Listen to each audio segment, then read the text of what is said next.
Welcome to the Heartification podcast, where I interview people on how art has affected their lives and what it means to them. Art has a very special place in my life. It not only makes me feel happy, but it allows me to make others feel special. This podcast is all about how art has made an impact on others' lives, for all ages, all backgrounds, and all walks of life. You can find more about this podcast guest in my show notes. Without further ado, let's welcome my next guest.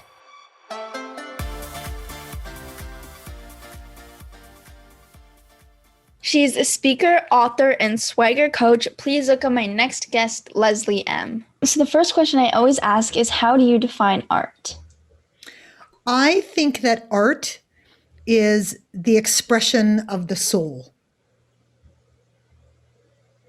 That's the easy answer, because it's so, art manifests in so many different ways, and it's really so personal to the artist. And I don't think anybody can judge it. I think it is the expression of the soul of the creator. Yeah, that's like exactly my definition. Any form you're able to express yourself and, let out your emotions. And as you said about people judging, society's always like this, where you judge just because it doesn't look a certain way, when it really shouldn't be like that at all. And listen, every great artist, and I'm going to use my little finger quotes when I say artist because it's very subjective, but every great artist created stuff that people went, huh, initially, and then the world caught up with their vision. That's always what happens. That's the mark of greatness, is that you can think differently from other people. No one notices you if you think the same as everyone else. Yeah, exactly. And, it's important to be creative as well, so that you're not the same as the crowd. You're different. Mm-hmm. And also, a lot of people confuse the idea of creativity with artistry. And they'll say, oh, no, I'm not creative at all. I can't paint, or I can't draw, or I can't play an instrument. And I always say, no. Those are two completely different things. Artistry is the kind of the execution of the creative thought. Creativity can just be a way of thinking and a way of being. When I train big companies like a big technology company, let's say, or a big bank or something, and they'll say, oh, we're not creative, and I go, wait a second. It's not a gift that the fairies sprinkle upon you at birth. Everyone is capable of creativity. And so what I do is I give them a definition that they can get through their heads, because these are people who like process and numbers and structure and all that kind of stuff. And they think that creativity is like the opposite. It's chaos. It's dancing around in your underwear and, being la la land and stuff. And so the way that I define it to them is that creativity is the ability to combine previously uncombined thoughts and ideas to produce new thoughts and ideas that are deemed useful. Yeah. And when you say it like that, they go, oh, that sounds like something we might be able to do. I'm like, that's right. Because in terms of our own perspective, we only can work with what we know already. Right? Things don't come into my head like from another planet. It's based on, I saw an apple. Okay, I'm looking at an apple. Oh, I just saw a pair of headphones. Ooh, what if you combined those things and you created headphones that could lock down into a perfect circle like an apple, with no headband sticking out, no anything. It just went into a perfect little tiny circle, and it was much easier to transport. Like, just as an example. So you can do that all day long. You can take 5 things and try and bring them together. And all you're doing is playing with and testing and forcing your brain to play a little bit into what if. Yeah, definitely. That's awesome. And what art forms are you exposed to? Ooh, I'm exposed to all the art forms. I don't understand them all. And I'm not moved by all of them. I have an appreciation for all of them, because I have such respect for creativity and for art and for the expression of the soul. But I have ones that I gravitate to more personally, and as we all do. Yeah, that's awesome. And you talk about this term called swagger. So can you explain what that means? Well, a lot of people hear the word swagger. They think of it as this kind of show-offy, arrogant, strutting around, gold chains, hat backwards, pants hanging down kind of thing. That's not the kind of swagger I'm talking about. My kind of swagger is the ability to manifest who you really are deep down inside and hold on to it in the face of all of that psychological stuff that's going to come for it, regardless of the situation or environment. So it means that you, Envy, the way that you show up every single day, it doesn't matter whether you're hanging with your friends or with your parents or with someone that you think is really cute or someone that you've known for 5 minutes or someone that you've known for 5 years. There's only one version of you, and you are super, super comfortable and confident being that same person wherever you go. That's my kind of swagger. Yeah, that's awesome. And I love that. My parents always say, because I run this business and I'm helping those with disabilities and illnesses, everyone's always telling me like, wow, you're doing such a great job, all this positive feedback, which is awesome. But they've always told me to stay true to my heart and, not let pride get in the way, which is, I think, exactly what your swagger term means. Yes, you're absolutely right. It's very much about, do you look for internal validation? Like, can you have a talk with yourself and you say, you know what? I'm doing a pretty good job. My heart is full. I feel like I'm in my place of purpose. I'm doing good work for other people. I'm a good friend. I'm a good kid, that kind of stuff. Or are you waiting around for everyone to say, oh, I notice you. You're fantastic. Or you're so great or whatever. Because let me tell you, those people will go away at some point. They get bored. They get distracted. They go off to the other things that they think are important. And you're left with like going, wait a second. I can't feel awesome because people aren't telling me that I'm awesome. But if you can tell yourself, you never are alone. Because if you have a bad day, you don't need anybody else to fill you up. You fill up your bad self. Yeah, that's awesome. And does using swagger unleash the creativity of those you teach? Oh, absolutely. Because when you have swagger, you have the courage to express your truth. And that's what art is, right? That is art at its core. It's your truth. Those people who worry too much about what other people are going to think about their ideas or worry about if people are going to judge them based on whether they think they're smart or not smart, or people try and steal each other's ideas, all of that crazy stuff. If you have swagger, then you feel super comfortable expressing things that might be a little difficult for other people to hear, to challenge the norms, to challenge other people's ideas, to say, why don't we do it differently? Why don't we take some risks? Why don't we have some fun with this? That's part of what swagger lets you do, because you're not worried about what anybody else is going to think, but you're still in service of the greater good because you want good things to happen out of these ideas and out of the change that you're proposing. Yeah, that's awesome. And you wrote a book called Swagger, and I believe that writing is an art form. So do you feel you were able to express yourself while you were writing? Oh, first of all, I think for me, writing is the highest form of art. It moves me the most. That and music are my two loves. One of the things that I wanted to accomplish the most as a writer was to make sure that the words that I chose and the way that I expressed myself in this book was the same thing as if you were sitting in front of me and talking to me. I wanted it to be super real and super authentic and super easy to read because I'm an easy person to talk to. So I wanted to feel like that. That was the most important thing to me. And that's how I wanted to express my truth. And so making sure that I stayed true to my own voice and my own vision, but creating something that I felt was going to help other people was the number one thing for me. And I think I did a pretty good job. Yeah, it's amazing. I've never read your book, but I would love to read it. Oh, girl, we're going to get you a copy. I'm going to get you a copy. I'm going to sign it for you. You're going to read the book. It's awesome. There's a little bit of swearing in it. How do you feel about swearing? You'll have to ask my dad about that. Okay. I'll just say to Dad, go through it first and we're just going to put a black marker over everything. It's a little sweary, but sweary in a good way, kind of. Just don't, I don't want to get into trouble. Yeah. And how do you use creativity in what you do? Oh, well, when I'm training, it's all about creativity because people don't want to feel knowledge going in. They want to feel like something magical happened to them. And after it's over, they somehow feel smarter and better. So you have to be really creative about the experiences that you are creating for them to go through so that they have a lot of fun. They're super distracted. There's a lot of information in there, but it feels easy for them to do.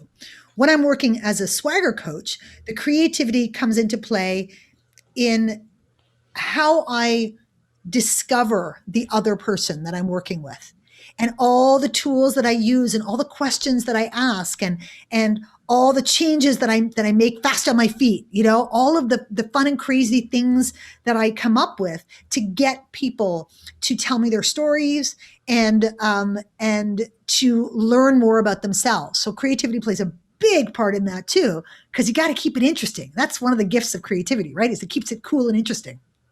Yeah, definitely. I totally agree with you. I think creativity is a very important thing in, art and teaching and in life, because if you're going to do the same thing as everyone else, people are just going to be sitting there and be like, is this over yet?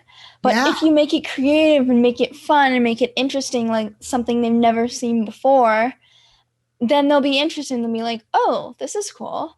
Yeah, who are the teachers? Who are the teachers that you learn the most from? There's this one teacher I remember in grade 5, I'm pretty sure. He always used to make jokes, and he always used to explain things in real life situations, but they were funny. Like, I remember this one time, I don't know what it was for, but he used an example of to wash his cat. Instead of, washing it, just put it in the washing machine. So the creative ways that he taught was amazing, and I found it really fun, and I think he was a lot of people's favorite teacher. Yeah, for sure, because they didn't notice the learning going in. It wasn't painful, right? Do you think, can I ask you a question? Yeah, sure. Do you feel like you're allowed to be creative enough at school? I don't know.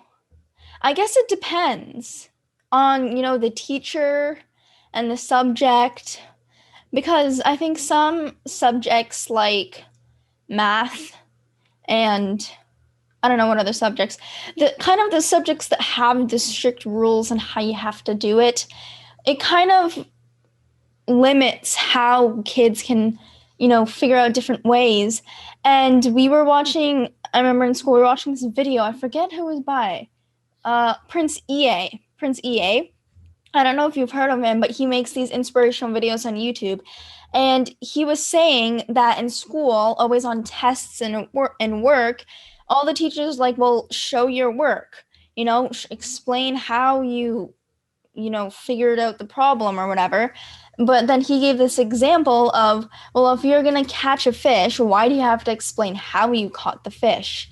You caught the fish, it's the end of it. Mm-hmm. So I think, some subjects and maybe some teachers even just limit the creativity of students because maybe what they've been taught or just the school system.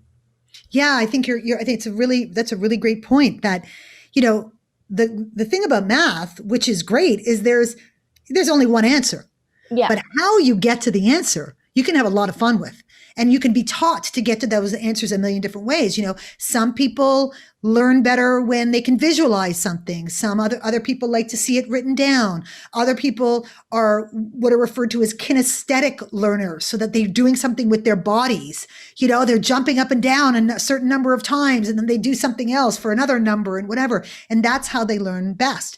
And I think that schools don't have enough respect for the fact that people have different learning styles, and they're lazy in, they don't bring enough creativity to that process to help facilitate all that different kind of thinking and stuff. And then, we're not really encouraged to color outside the lines, as they say. We're encouraged to follow the rules and all that kind of stuff. By the way, for the record, I don't know if you could tell, but I was never very good at that at school. I did not follow the rules. I still ended up being successful. So that's the good news. But I was a big pain in the you-know-what, because I liked to break the rules. I liked to find new and different ways to do things. And it worked out pretty well. Yeah, and like just as you were saying, teachers probably saw you as, this bad kid who's always, so annoying. It's like, oh, would you just stop? But it was actually you just finding creative ways to express yourself. Yes, girl, you're speaking the truth. That is absolute truth. Awesome. Yeah, and art can be therapeutic and it can help people through difficult situations. So has art ever helped you through a difficult situation? Oh, art is one of the big, aside from having the people that I love around me and talking, art for sure it's soul food. You know, they're when you're sad, if you listen to music, you can express that sadness. Like why do people love sad songs when they're feeling sad? Because it helps them to cry. It helps them to release the stuff they need to release. People, when they're sad, they don't listen to happy music. No, no, no. They play a really sad playlist and they do cry it out because it takes the weight out of you. When I go to a movie, for example, or when I watch a movie, because the power of storytelling, the art of storytelling, it actually can affect our brain waves. And we start to experience the exact same emotions as the people are on screen. That's again why we laugh, we cry, fall in love with characters, we feel all of these feels. It's almost like it's happening to us. It's the most amazing thing, and it stays with you for days. Same thing when you read a good book. You feel like those characters are a part of you now, and you can relate to their stories and stuff. I think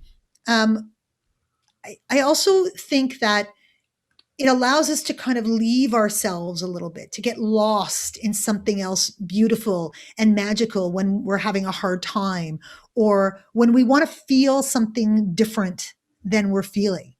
It's always amazing. Like if you go when I watch dance, like if I watch, modern or like contemporary dance, whatever, I just get lost in it. My body could never move that way. But being able to be witness to it, it just transports me to a whole different place. It's so magical. Yeah, and it's really amazing what art can do for some people. It can get people through some really difficult times. And I saw this like quote or something like that. It was like when you're happy, you listen or pay attention to the beat of the song, but when you're sad, you listen to the words. Yes, girl, that's so I don't know true. where I saw that. I That's forget so now. true. That absolutely, right? Because I think it's because you want to kind of feel the music in your body. When you're happy, you want to kind of let the joy out. Yeah. When you're sad, you want to be introspective and let the words wash over you and speak to you in a whole different way. That totally makes sense. Oh my God, that's so smart. So smart. Yeah, and are you attracted to any particular artist?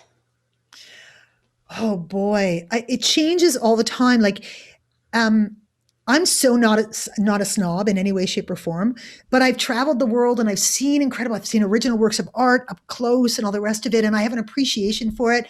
Um, I I have to say that music probably is the thing that gets me the most, and it changes all the time. Like I love finding new artists that blow my mind. And I'm still relatively cool, as my teenager will tell you, that I'm always finding music before she does, which makes her mad because she's like, "What? You're not supposed to find cool music before me." But I'm always looking for new artists who have a new sound or a new way to express themselves or whatever. And I'm always blown away by how things are evolving. So like I just discovered a singer named Jensen McCrae.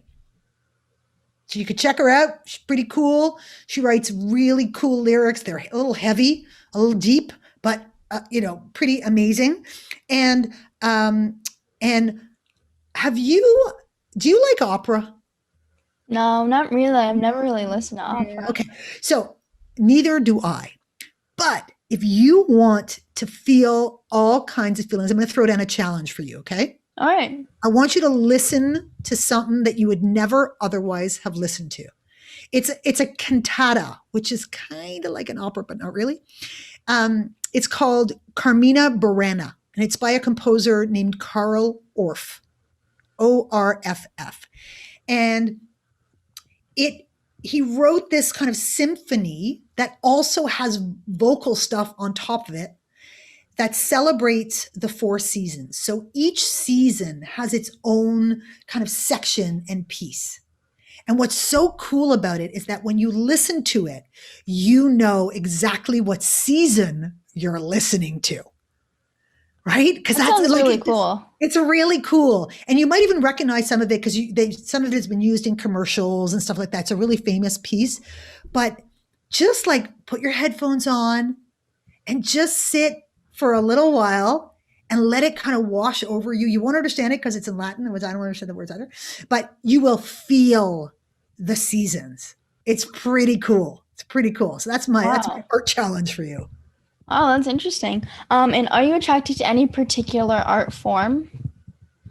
Music. Music's my thing. I love music more than anything else. I was a singer for many years. So that's the thing that always sucks me in is a good tune. Love a good tune. Yeah, that's awesome. And my Heartification project is all about giving back to the community. So how do you give back to the community? Wow, I try and do it in a lot of different ways. I do it in sort of practical ways.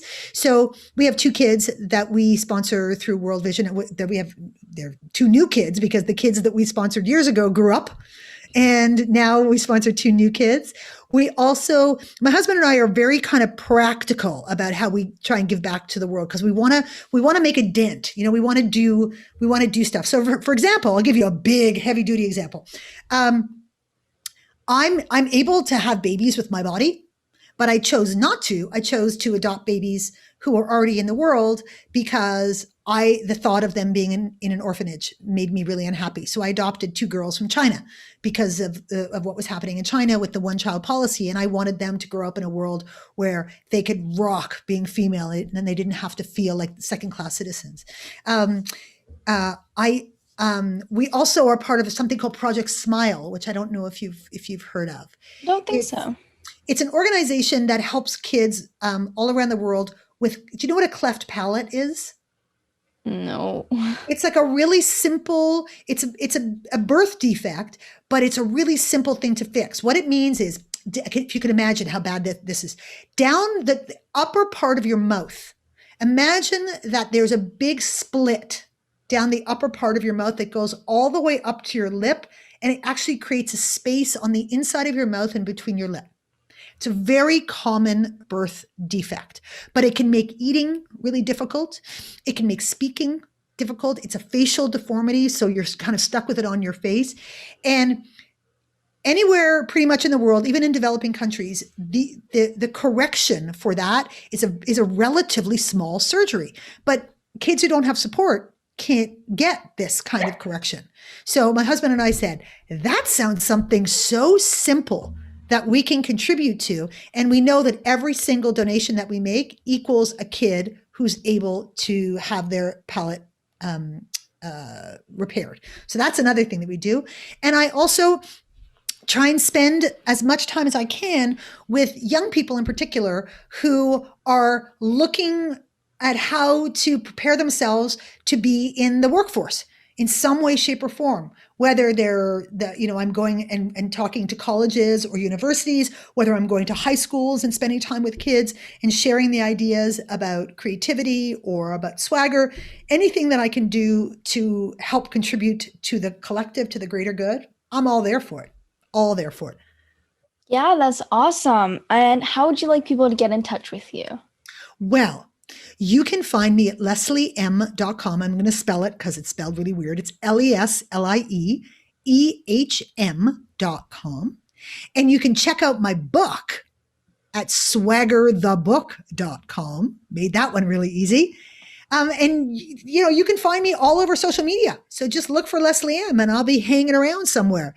And you can buy my book on all of the good booksellers like Amazon and Indigo and places like that.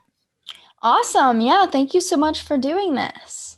This was my total pleasure. Next time, if you ever want to do a mic swap, I would like to interview you. So if you're ever interested in that, I would take over the Heartification podcast for one episode and I would interview you. Awesome. That sounds like fun. Okay, just let me know when. I'm there Thank you for for it. listening to this podcast. Remember, if you want to find out more about this guest, please go to my show notes where I have all the links needed. If you enjoyed this podcast, please subscribe to my podcast series and help me by sharing it, leaving a rating, and a comment. I hope you join me on my next podcast. Bye for now.